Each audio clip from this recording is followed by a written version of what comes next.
It's been great because I've got to watch Autism Tree evolve over the years.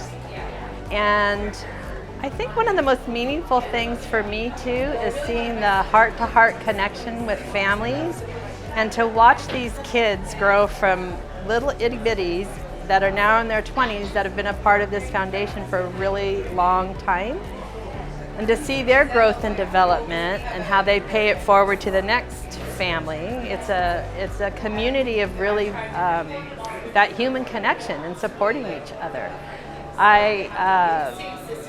I come at it from a professional lens. My background is in occupational therapy, sensory integration.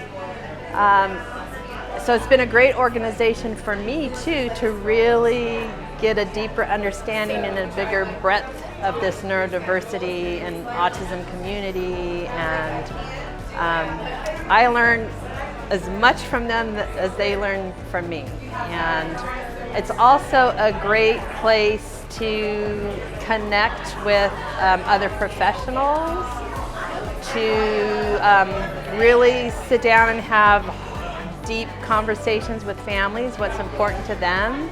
And then on a community level too, what are we doing in our community to support families? And that's been a really fun part of my work at Autism Tree.